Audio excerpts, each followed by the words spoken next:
Harlan Ellison once wrote, "That's a good question. More than likely it will never be answered to your complete satisfaction. But then, how many questions ever are?" If there is a subject for which this is more painfully true, it's crop circles. I think the crop circles are a myth.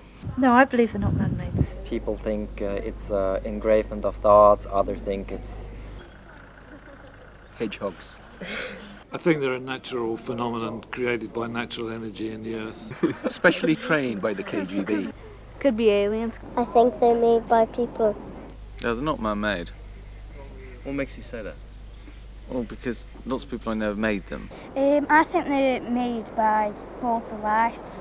I love to think that aliens have come and done it. It's intelligence, and it's not human intelligence, neither. To think that these alien lights are going to come billions of light years just to kind of make pretty patterns in a cornfield outside Avery, it's just ridiculous. Einstein in an alien body making geometrical prints on the earth to remind people that he still lives, but in an alien form.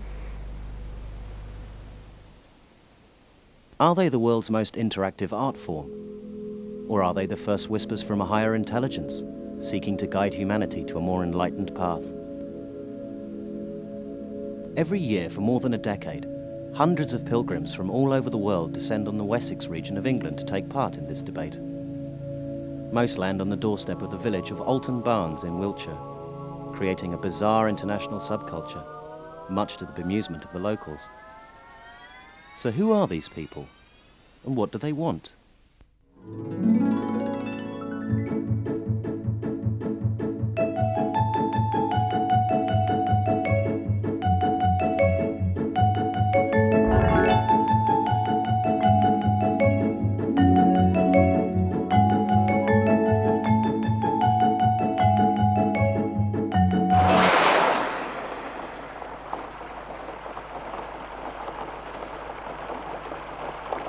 It's June 1997, and the wettest for over 150 years. With the circle's known preference for dry weather, it's perhaps no coincidence that they are thin on the ground, with only 2 so far. There's precious little to do except pray for sunshine and wait for the Croppies to arrive at their Mecca, the Barge Inn. This year it's receiving a makeover from a local artist. As he works his Sistine magic on the pool room ceiling, I asked the believers whether crop circles have become a form of religion for them. No, it's not actually. It's a form of research for me. It's a spiritual way of thinking, but it's not a religion. To me, it was always religious symbols, but how other people interpret it, I do not know. I think there's a spiritual aspect to it, but I wouldn't call it a religion, no. No, not really. More of a way of life, I think, now. No religion for me, but I can well imagine why it is becoming so, with a lot of people available for a new thinking, a new religion. I think it is for some people, and I can see the dangers of why some people sort of get a bit religious about it. Religion? Well, no, it's not, like I say, the truth. That's what it is. Whilst it's true that the evangelistic fervour that once accompanied the subject has died down, it's curious that some believers are still attempting to gather scientific evidence to validate their spiritual quests. Unfortunately, the society today demands that scientists give you the ultimate answer. What I need is scientific evidence to dissuade the skeptics from running around saying, you know, it's man-made. We haven't got a phenomena at all, which I don't believe. There is a phenomena, and the phenomena is occurring over and over again. I don't require scientific evidence. It's the scientific community who demand scientific evidence. The outside world is based around science and the scientific method, and that's what things get judged on. We need some verification, generally to massage the idea of contact with non-human intelligence into the consensual reality, into the populace. If we don't, we're subject to remain Looney Tunes. Unfortunately, nobody's paying any scientists to do the evidence. On the other hand, however, I believe this thing is on the other side of the brain to scientific evidence. I believe it is a case of faith. There is no general consensus among the believers as to exactly what is going on. Such wide open ground from which skeptics can mount their attack requires believers to be thick-skinned, even disdainful of those who do not share their point of view. What I really object to are cynics, hardened cynics who have a very closed mind. They've made up their mind already about this phenomenon or any other phenomenon, and no matter what the evidence is, they simply will not accept it and laugh. Those people are fools. I don't really care what skeptics think. It's up to them if they want to, go off on tangents and mess up their own lives. If one is closed-mindedly skeptical, i.e. if one believes that there is no genuine phenomenon, despite overwhelming evidence, then I don't pay attention to that. I don't give a f*** what skeptics what skeptics think. These are people that, in fact, are dark force, they are negative in their outlook, and they're not contributing anything. I like to have conversations with all kinds of people, and if they don't believe in them, that's their loss, or that's their life. And I'm more concerned with me and the friends of mine who are on similar parallel trips with me, with the exploration of this mystery. That's what's important to me. Skeptics are a pain in the bum. When people become more solidified in how they think things are, it does become sociological. It's more about a deep-seated need to believe in something, to prove that what you feel or what your beliefs are correct and that everyone else is wrong. Most believers, while claiming to ignore skeptics, are strongly compelled to express their opinions to a world which, on the whole, is skeptical. I do think there is something extremely significant happening, and that is very important for all of us to know that, at least to have the information. Well, I want to prove it to myself, but I've got a big mouth, and I want the rest to know what I found out. Every day I spend my time, I often spend my spare time telling people about crop circles. I'm telling them what they should believe. I've got a gut feeling inside me, I know. I want everybody else to know. I wish that I could establish some sort of credibility with the public. This is going to change people forever. When this comes out, it will come out. After 6 years, I think there's definitely something very, very strange that's happening here. So I'm not trying to prove it to anybody. If anybody wants to listen to me, what evidence I have pro and con, so much the better. But I've got a lot of believers who jump on me all over like flies, saying, "Oh no, Peter, you're wrong," because I am very skeptical about a lot of crop circles, and there's others that I think are real, and yeah, it's pretty weird, huh? The key to all this is that people aren't actually looking for answers. They're not interested in answers. And once you realise that they're interested in a sort of a social habit. If there was an answer, then they wouldn't be able to come to... There would be no reason to come to the barge every year.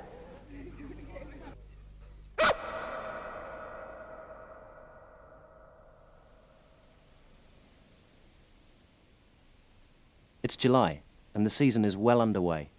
Formations are appearing thick and fast, and the barge inn is overwhelmed with visitors. The combination of lush summer days, wondrous landscapes, and mixing with the strangest people you're ever likely to meet is what makes being a croppie so much fun. New technologies that permit interstellar transfer through space rely on non-linear and non-local paradigms. We've had extensive contact with these life forms, and we're trying to move this into a full disclosure in the very near future. We're causing the complete collapse of the world's ecosystem, and the solution for that already exists in covert black projects. And you have to remember that we already have particle beam weapons and other systems in place, and in some instances have actually destroyed extraterrestrial vehicles. And that's why there have been reports of military people I'm working with who have astrally projected and slammed into an ET craft accidentally and been looked at quite clumsily by the ETs who look at them and say, my God, why don't you watch where you're going? I said, look, Larry, they've already flown over the White House and Congress. I got a photograph of it. We have our ICBMs in Minot, North Dakota, neutralized by a UFO that comes over. But if you're a militarist, you might not be happy about that event when they melt the silo door and they neutralize the computer, onboard computer of the ICBM. And at the same time, the same event is happening in a similar time frame in Russia. Well, that particular event it has happened several times. George Knapp, I can't remember the exact, I'm not good with the Russian names. I think it's near the Caucasus, but I'm not 100% sure of that. Aside from hunting Bigfoot, this American gentleman carves messages into the crops in naive attempts at communication. This year it's the inspired question, where do you live? With his credibility in the Circles community non-existent, he was only able to persuade one fresh croppie to help him. He just come straight up to me and quite bluntly said, would you like to be part of crop circle history? And I was like, wow, like crop circle history, I'd really like to be part of that, Eventually the line that really bought it for me was, I'll buy you lunch and I'll buy you a pint. And I thought, oh, right, well now we're talking, now this is business, Simulacra has become his occupational hazard. This, apparently, is the face of paranormal researcher Charles Fort, contained in a crop formation. The subject does, though, attract some charming people. The pictures on the bus, the inspiration is we come a few years now in South England, and we like it to come. And this winter we repaint the bus, and then we get the idea to make crop formation on it. And we like it. It is a very good art to do. It gives a good feeling. We met each other in the church of Avebury. She was on a part by the stones, and I was on the other part. And a voice in me said, go to the church. And she was on that other part, and a voice in her said, go to the church. And we met each other in the church of Avebury. And there was a dienst. A service. A service.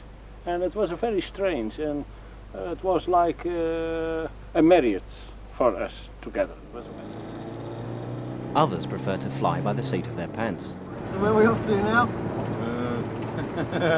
I don't know. Over the years, I've gained a healthy respect for this rare breed of croppie. Pretty visible from the mountains. With no particular theory, they keep themselves to themselves and are in it primarily for sheer enjoyment. Supposedly the heat explodes the nodes. I've only ever found a few. Riding shotgun with these two led to a meeting with another local artist. I mean, it wouldn't be great if someone from somewhere else was graffitiing on our planet. Oh, yeah. Oh, look, there's a flat field. Intergalactic artist, yeah. That's the one, yeah. Feeling, but whether that is the true source. Well, it's not far away from the truth of it at all, really. I wonder if that means aliens think this place is like a bog, when people draw on bog walls, don't it? Yeah. Oh, well, yeah, that's true. Good point, mate. Okay. Nice meeting you. Bye. After the spectacular formations of 1996, expectations were high for more of the same. We were not to be disappointed.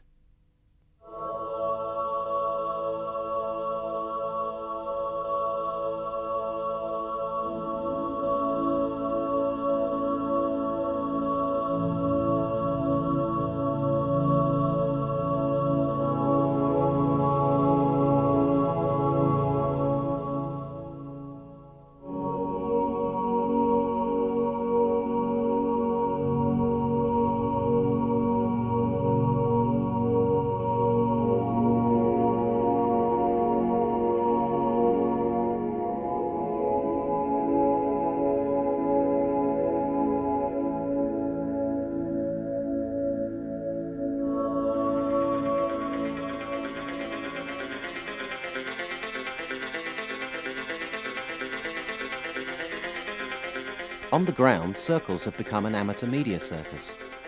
Although enjoying something of a renaissance, in recent years, mainstream coverage has been conspicuous by its absence. For this reason, Circles have gone digital. Our mission basically is to be a window for the crop circle phenomenon. And what that basically means is that we take on a whole range of viewpoints, obviously from the metaphysical side of things, the skeptical viewpoint as well. So we like to look at it from both angles, and I think that's why it's been so successful. The Crop Circle Connector is now the third most widely hit non-commercial website in England. For the teetotaler, there's even a virtual bar gin, courtesy of AJ's Wiltshire Weirdness Gallery. But nothing beats being there.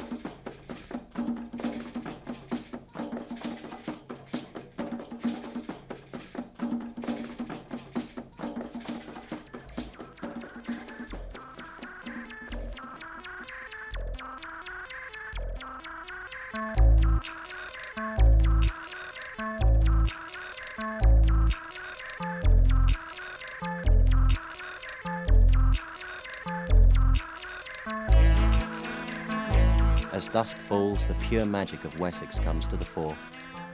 People pile out of the pubs and head for the hills, eager to catch hoaxes, or witness a formation occurring, or engage in the ever-popular sport of UFO spotting. Basically, we're looking for UFOs and anything to do with crop circles, weird phenomena, you know. So you're going to look up for your answers, aren't you? Like, as Georgie, doesn't it? From all the evidence and everything that has been said about UFOs, it's a fact that something is going to come about by the millennium. Maybe a mass landing situation. We think that people are being misled by the media, probably not intentionally. It's something new, and you've got to really go and do your field work yourself. You've got to get out there and see what exactly is going on for yourself.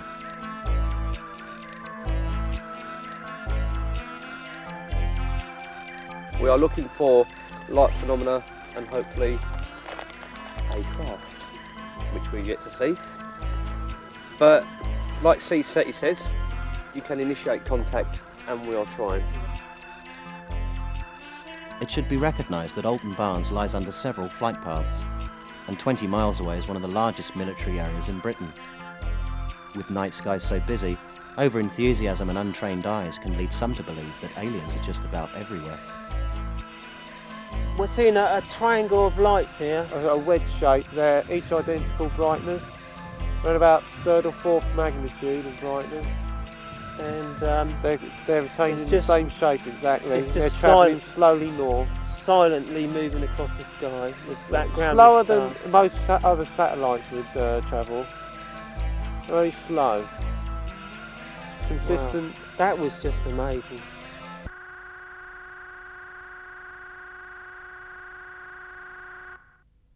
Daylight skies are crowded with objects too.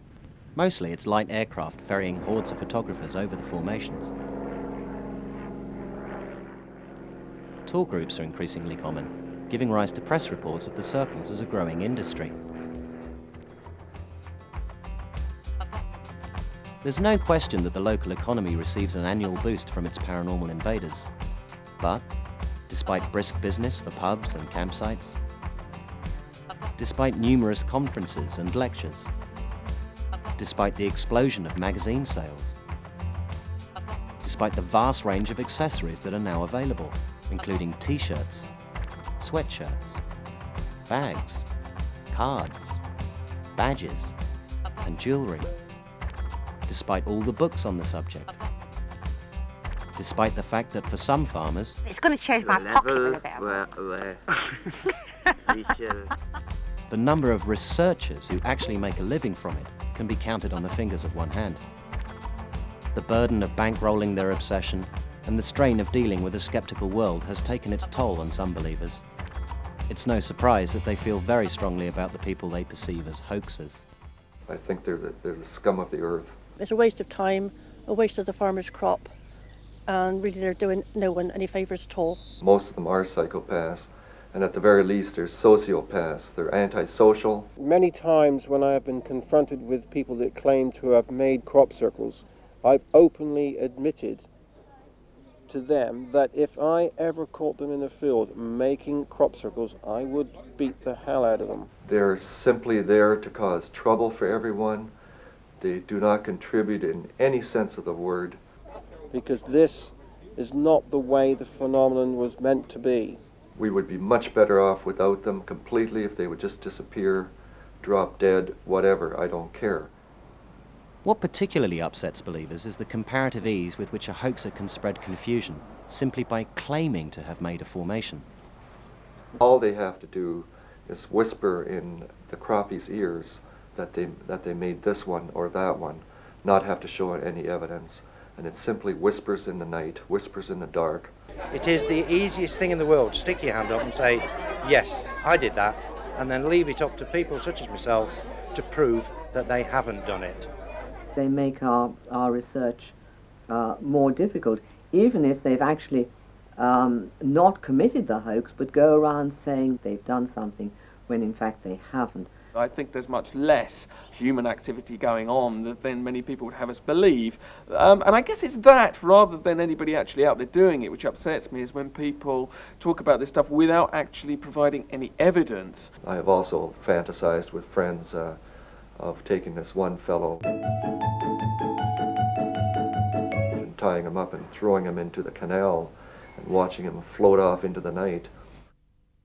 The thing is, we set up this black and white thing where it's either hoaxed or it's genuine, and if it's genuine, that implies it's some sort of unknown force, aliens or some aspect of the invisible world, and if it's not that, then it's hoaxed, and I think that's a completely wrong language to use. So they're not hoaxers, they're circle makers. And from this stems the most curious paradox.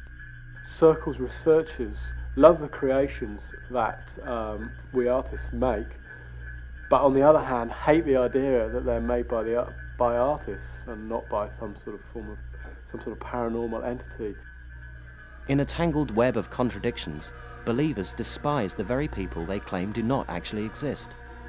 Simultaneously, they are willing to contemplate that people are responsible, but only if these people are being controlled by higher forces of some kind. Let me start off by saying I believe that 90% of all the crop formations are man-made. That's not to say they are hoaxed, because if somebody is pulling the strings up there, they're pulling the strings perhaps on the right people.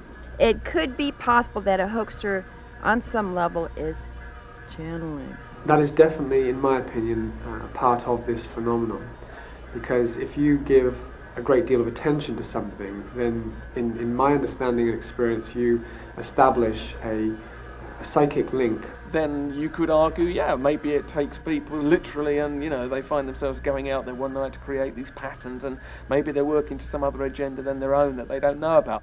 It's quite possible without them even knowing it, because it's probably easy for some higher intelligence to get through to their small little brains.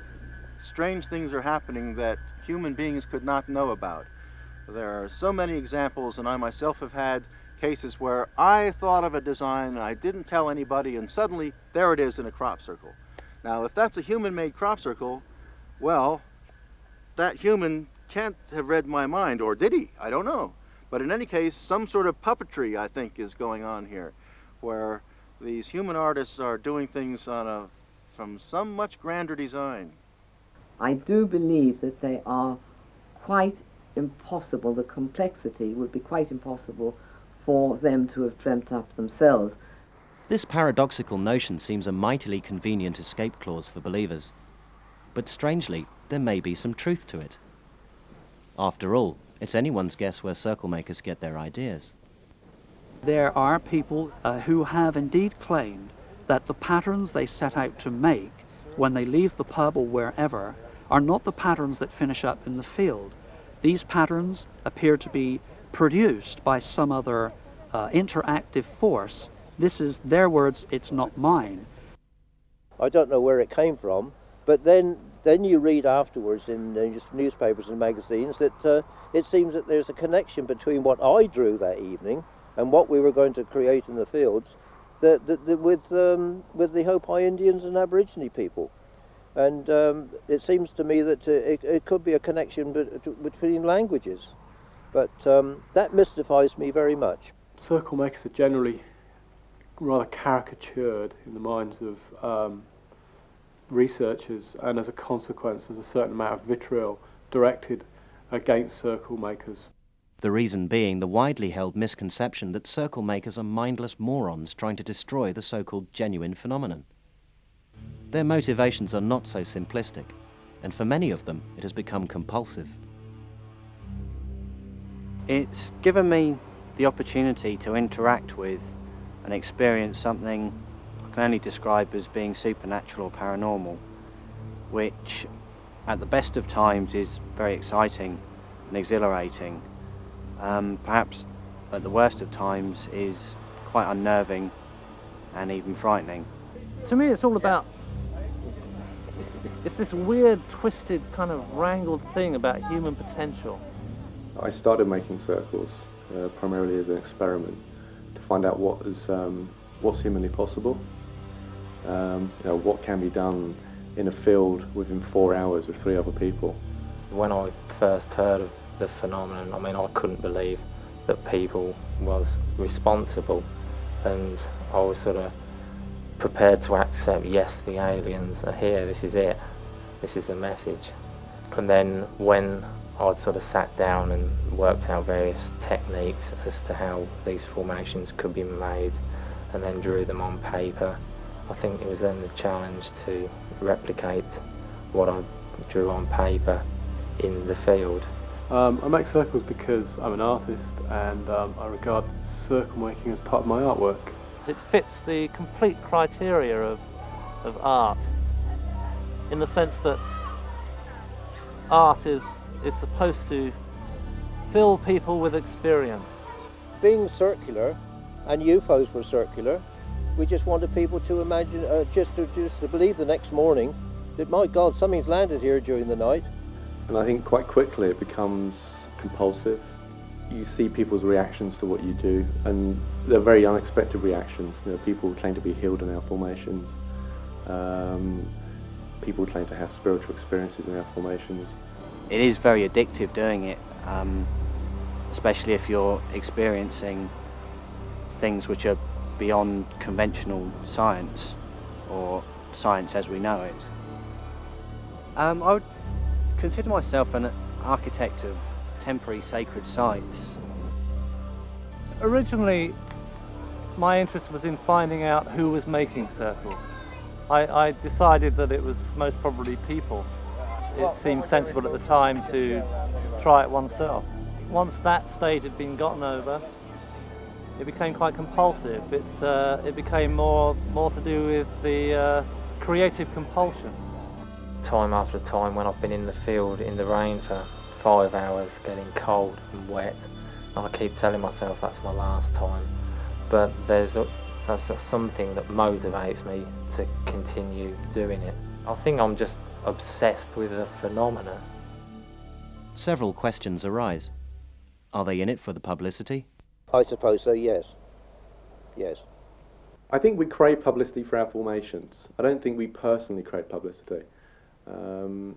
Sure, we all have egos, and sure, it's quite nice to sit in front of a camera.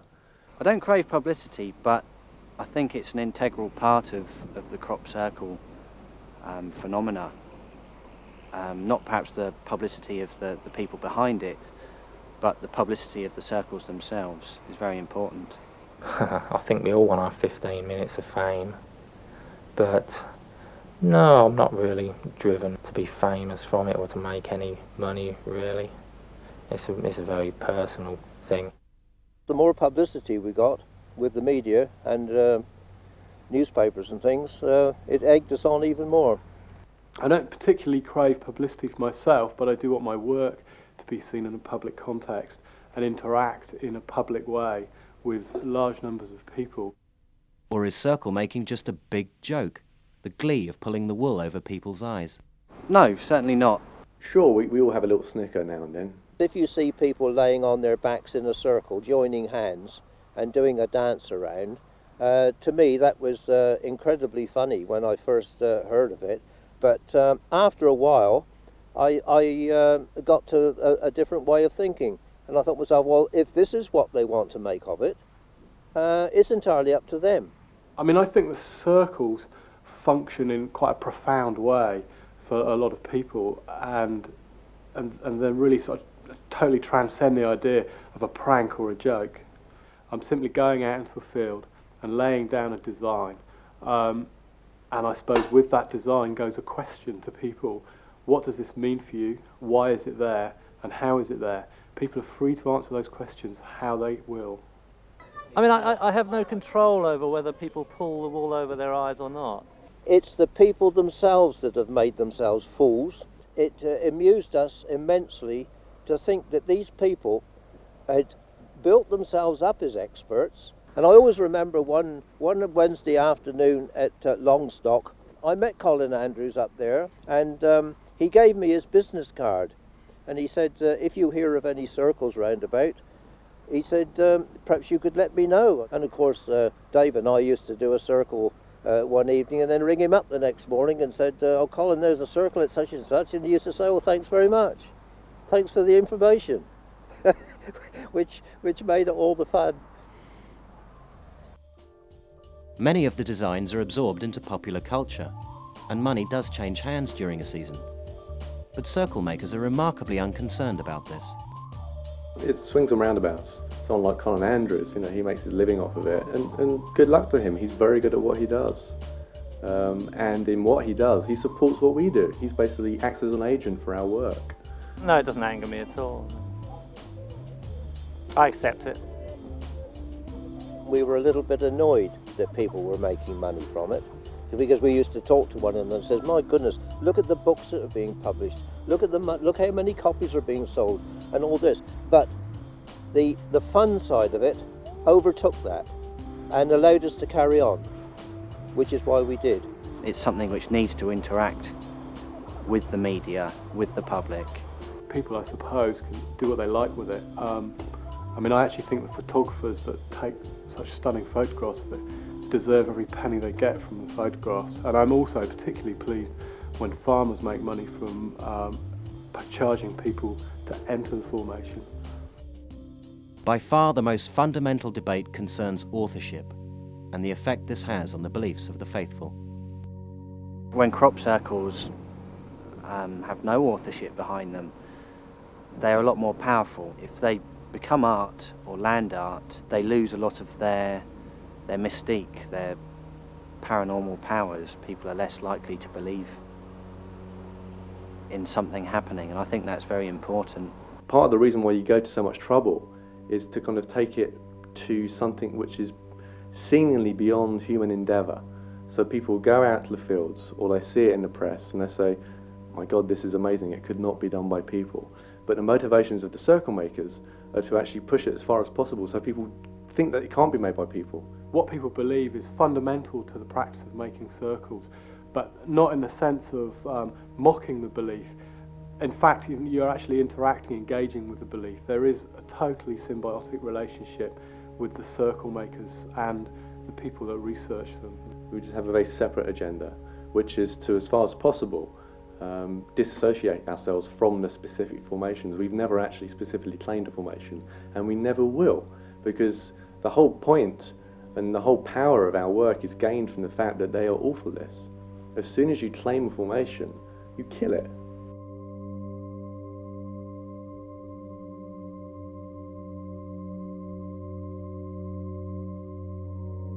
Whilst many believers tend to ignore formations they know to be man-made, others are more broad-minded. There's such a big phenomenon going on here, it actually doesn't matter anymore whether some of them are man-made, some of them made from human consciousness, and some are made from ETs. I just don't think it matters. A lot of these crop artists are contributing, I think, something very important to the phenomenon, actually. And of course, some of them are trying to communicate back. This formation was made in daylight by two Germans. they are merely one in a series of communication attempts that has been ongoing for 5 years. Inspired by numerous strange photographs and videos, and no longer content with crop fields as canvas, this remarkable piece of footage polarized the circle's community. Now generally held to be fake, it's an indication of just how far some will go in their efforts to manipulate others. But the believers are not above a little skullduggery themselves. Threatening mail, for example. Well, we were very surprised that we did receive 2 letters from a group called the Black Watch, and said that we had to stop making circles in cornfields. I sort of came to the conclusion that whoever it was sending them had some friends in the airline business. One was posted from Colombia and the other one was from Japan.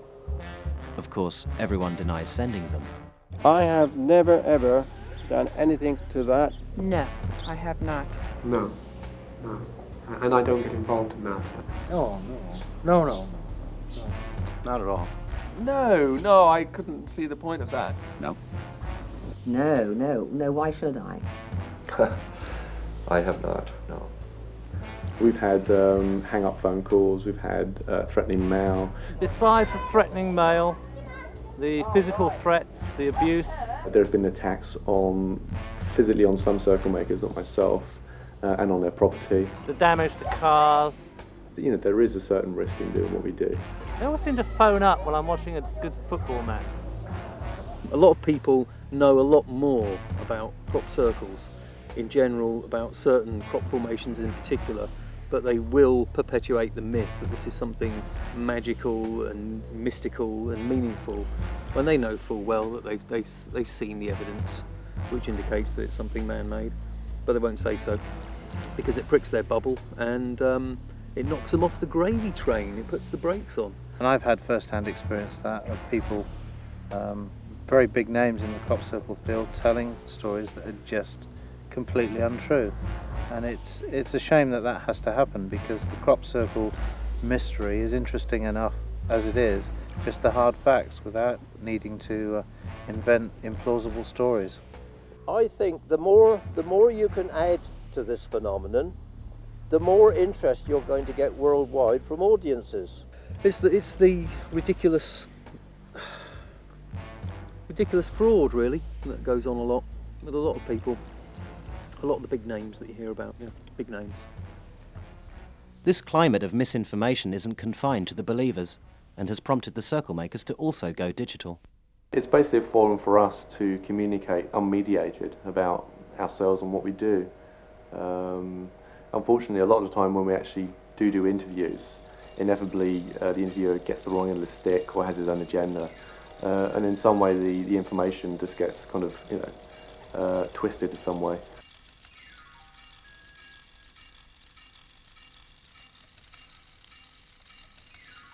There's even a make-your-own game for those long winter nights. But with a reward for their capture offered by the National Farmers Union, is the risk of real circle making worth it? Absolutely, but we're not going to get caught or prosecuted. It's a near enough impossible task. We've had a few near misses, but nothing bad enough to want to make me hang up my stomper. It was never really a risk, to be frank. I mean, there was never really a risk of being caught. Unless you're going to mount 24-hour surveillance on every field in the south of England for the period that the crops grow, which simply isn't feasible. In the early days, you could back your car into the farmer's field in his gateway, pop out, do the circle, get back in the car again and have a cup of coffee, and still stay where you were all the time. I don't think any circle maker could morally justify what they do. Yeah, we worry about being caught. We're very careful, and if we get caught, it's a fair cop.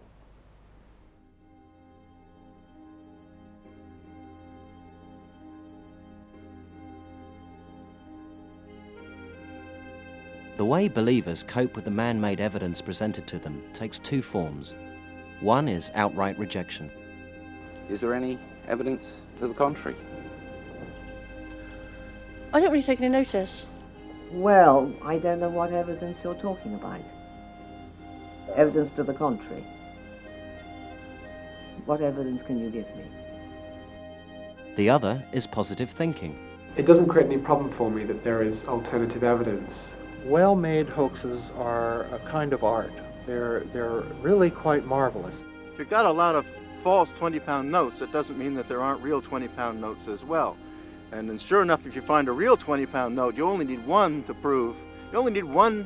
magic thing to prove that magic exists. One is all it takes. My faith is not a problem.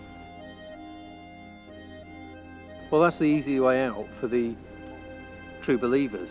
It's a lot easier to demand proof of something being man-made than otherwise, because you can't really prove that something's not man-made, because we don't know what the criteria for that proof would be. I think sometimes the very thing that they accuse others of being, which is often closed-minded and unimaginative, is what they themselves are very guilty of. There's a very thin line between faith and blind ignorance, and I think some of them cross that line. I think, however, that most of what's going on now is man-made, and people are building up a whole new mythology. The crop circle faithful, the ones that believe in the mystical, unexplained side of it, see attack as the best means of defence. We're moving away from crop circles or combinations of circular markings to any old design will do. I think it's reached the stage where people are just getting excited about shapes. You know? A lot of people have allowed crop circles to come into their lives and drastically change their lives. They've made huge decisions about their lives, their futures, where they want to live, what they want from life and their involvement in the crop circles, and to accept that a number of crop circles are made by human beings tends to shatter their illusion and puts an end to their dreams. I think that there's a lot of dissent among people, believe, not believe, proving, not proving. I wasn't prepared for the politics that go on here all summer long. And that has detracted, I think, from feeling really exuberant about the formations.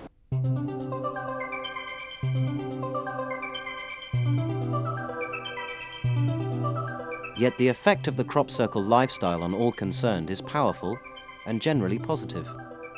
Well, the whole crop circle phenomenon is such an adventure. It changes you in some way that you can't go back to your regular job and be happy and talk about making curtains and painting your house. It's just, it has that effect of, it's such an adventure that you can't go back to the normal way of living. It has radically affected my life and that of other researchers. They have brought a whole new dimension to my life. They brought me in touch with a wonderful set of people, tremendous enjoyment. I think that I've learned so much in so many different areas. I do hope that what I do brings some kind of experience to people who visit them that they think is worthwhile, and that they don't feel that visiting them has been a waste of time. I get out a lot. There's a lot of love and laughter among a lot of the Croppies. I would say it's better than Christianity because you don't have to pay the church. I've met a great many people as a result of it. Very nice people, very learned people from all walks of life. So, and now I'm living abroad as a result of it. As an artist, I create watercolours and oil paintings, and also in the fields. It's the largest canvas that we've ever had, and as I say, it pleases me to think that it's given pleasure to a lot of people. They've helped me to become more awake every day, in every way. They've improved my health. My hair is getting darker. Well, it's quite unlike anything else. It's quite amazing. I suppose you could say it's very Moorish. They made me look at the world more closely. They brought beauty into my life. They brought beauty into other people's lives. And I think at the end of the day, that's the important thing. They're artistic, they're beautiful, and they're bringing grace and light into a world which is pretty dark sometimes. So I'm happy. Well, I've been on a spiritual quest since the 1960s, and it's been through many different stages of evolution, Buddhism and LSD, the whole 9 yards for somebody from the 1960s. And then in the 1980s, I discovered the crop circles, and although I was at first very skeptical, I soon began to see that these designs were like mandalas, and the harmonies and proportions of these things were just beautiful. They made me feel so good inside that I decided to get involved. And of course, they've continued to change. Every year they get better and better and do more and more for me. So now I'm growing along with them. It's definitely been a stimulant for my spiritual growth. Flattened corn has captured the imagination of millions of people. Those who become involved in the phenomenon enter a world where nothing is quite what it seems. And although it's very hard to know who's actually telling the truth and who isn't, few will deny the strong grip that it holds on them. It's a place where perceived messages are profound. Well, I think this is humanity's wake-up call. It's such a critical time in the evolution of human beings right now. The planet is in serious difficulty, and this is one sign of change we must learn something about. There's so many people on Earth who do want to make it all succeed that if there's just a few more, and if just a few more can be given a little gentle nudge, that's, I think, what the crop circles are. They're not shouting at us, they're just whispering in our ear. The implications are tremendous. Some of the designs may be encoded information for new energy device systems, new systems of thinking. We need to be reminded that there's something greater and that we're here for a greater purpose in life, maybe. And certainly I think the crop circles do that. The formations, basically, whoever makes them, whatever makes them, they make people ask questions of themselves. Whoever the intelligence is behind, it wants us to think for ourselves. It doesn't just want to hand it to us like a baby being fed by its mother. The mystery is simply something that draws us and keeps us here. It's a form of evolution, a form of mind expansion. It's also a place where the pervading atmosphere of expectation and euphoria invites a state of mind receptive to the paranormal. The circle maker's compulsion and the believer's obsession collide head-on to produce anomalies and coincidences that border on the impossible. We've seen some pretty weird shit while we've been out there in the fields, yeah. Flashes of light, balls of light, kind of that were moving and crackling. More recently this year, we were out circle making in Wiltshire and saw an amazing kind of like burst of light and then a column of light. Spectacular. It's one of the main reasons why I make circles. It's perhaps not every circle that you go out and make has some kind of paranormal experience, but at least one every year for the last 5 years. We've seen balls of lights twice now. The first time it was whilst making a formation back in 1992, and an orange ball of light about a foot in diameter appeared to be glowing about 30 foot above the horizon. The most common, which I've also experienced, are bright flashes of light. Or small balls of light doing seemingly impossible things. I have had weird things that I have said, like, these are nice fields, they deserve a nice formation, and a formation would show up the next day. It was a chunk of ice. It'd fallen from an aircraft that was going over, and how on earth, the millions of chances to one of it hitting me on the head, I don't know, but as it was a warm evening, by the time it hit me, it was just a soft piece of sludge, but it was just enough to knock me out for a minute or two. There's been times when we've drawn diagrams and the formations have appeared in the field before we got there to make it. Bizarre coincidences happen all of the time. I can remember in the early 90s when I made a formation. Overnight, another circle was added to it, which was actually on the diagram, but we'd decided not to put that circle on the formation. I came back the next morning and the circle was there.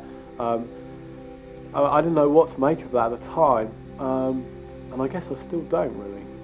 In 1993, I worked at Wiltshire Airfield as a fireman. The people there were always intimidating me, humiliating me, and one day I had a message. Will I go to the canteen I went there, the person that owned the airfield said to me, we just had information that there is a crop circle just down the road. And I immediately said, well, can I take a plane and go and photograph it? He said, yes. I went out there, found the circle, photographed it, videoed it, returned to the airfield, and they said, how did you get on? I said, fine. I said, it's quite an interesting formation. It all went quiet. I remember that. However, I showed them the video and nothing was said. 1 year later, they admitted that they had sent me on a deliberate wild goose chase out into the middle of nowhere, knowing full well that there wasn't a crop circle there because someone had gone out and checked the area, and the bet was that they could sell me an airplane in 2 minutes flat. The only trouble was, when I got there was a crop formation that I videoed. And to this day, they cannot understand how this happened. Year after year, believers and circle makers continue to dance around each other in a phenomenon that has become so much more than the sum of its parts. And the most charming irony is that while science and the media snubbed the subject, the circles have emerged as one of the strangest and most successful international stages on which people from all nations and cultures can meet. If you come to think of it, all this brings all the nations, or all the different races together, which is good, isn't it? Yeah. It's a sort of a camaraderie and good community making. Get all the nuts together. Oh, well, that's good. Well, I'd rather be a nut than not, wouldn't you? I'd rather be a nut and find things that are interesting. Anyway, it's exciting, and it's not just looking for excitement. It keeps your brain occupied with something other than the mundane and the material side of things all the time, doesn't it? To be a Croppie, it seems, is to be a resident of the global village, even if your hut is a little on the weird side. So that leaves me with one last question. Reg, you've been interviewed many times in the mainstream media about the subject. Does it annoy you that they always just seem to poke fun at you and cut your answers short?